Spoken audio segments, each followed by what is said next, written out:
Баршаңызға қайырлы күн достар, менің каналыма қош келдіңіздер. Бүгін сіздермен бірге арпа мен тұздалған қияр қосылған өте дәмді, яғни рассольникті бірге әзірлейтін боламыз. Өте дәмді болып шығады. Міндетті түрде дәл осы менің рецептіммен жасап көріңіздер. Және видеоны соңына дейін қарап, каналыма тіркелмеген болсаңыздар, тіркеліп қоюды ұмытпаңыздар. Ал ендеше бастаймыз. Ең әуелі таза суымызға алдын ала жуып тазаланған ет пен сүйектерімізді салып аламыз. Менде жас малдың, сиырдың еті. Енді ол қайнағанша арпамызды жақсылап жуып тазалап алатын боламыз.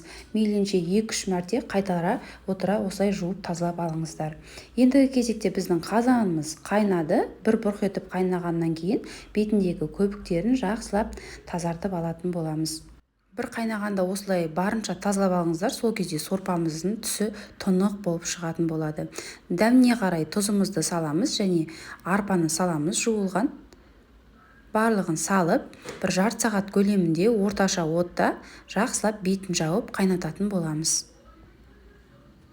Ал арпамыз піскенге дейін подливын дайындайтын боламыз. Мен осылай бөлек дайындап алатын боламын. Қызып тұрған табаға сұйық майымызды құйып, ұсақтап туралған, көбіктап туралған пиязымызды салып, осылай жақсылап қуырып алатын боламыз. Пиязымыз қуырылып бола бастаған кезде үстіне теркадан өткізілген сәбізді қосамыз.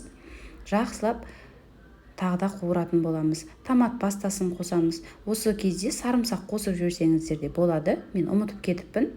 Енді татымына қарай кішкене қара бұрыш қосып, барлығын жақсылап бұқтырып, орташа отта мейлінше жақсылап бұқтырып алатын боламыз.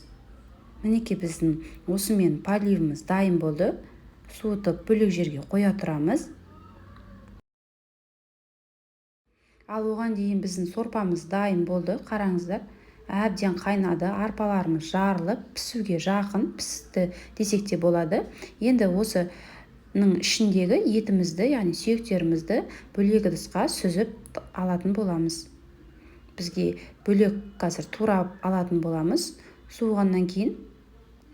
Енді осы қайнап жатқан сорпамыздың үстіне алдын ала жуып тазаланып кесілген осындай картоптарымызды салатын боламыз.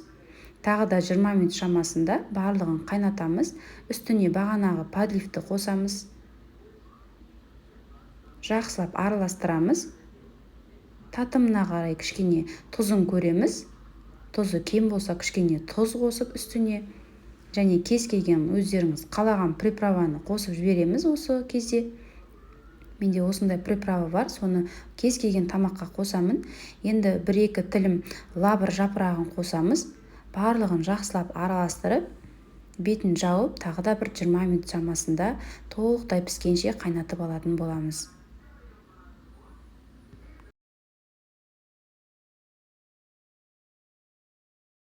Мінекей достар, біздің осымен толықтай арпамыз да, картопымыз да пісіп шықты. Енді осындай шет-шетінде көбіктер болса, оны алып тастаймыз. Барлығы пісіп толықтай дайын болды. Енді газымыздың астын өшіреміз.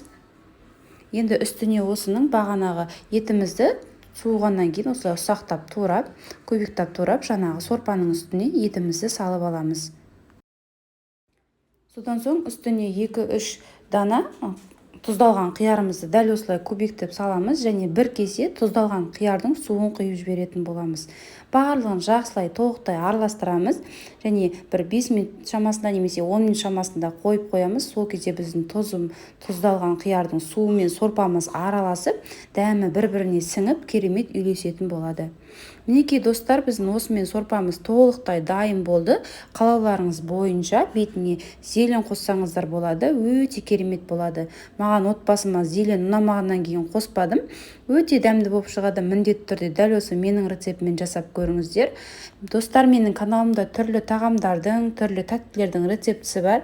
Каналыма тіркелмеген болсаңыздар, тіркеліп, қазақша контентті қолдап, лайк басып, өздеріңіздің пікірлеріңізді қалдырып өтсеңіздер. Видеоны соңына дейін қарағандарыңызға рахмет. Сіздермен болған Нұрия Амангелді. Келесі видеоларда жолыққанша қош сау болыңыздар. Назарларыңызға үлкен рахмет.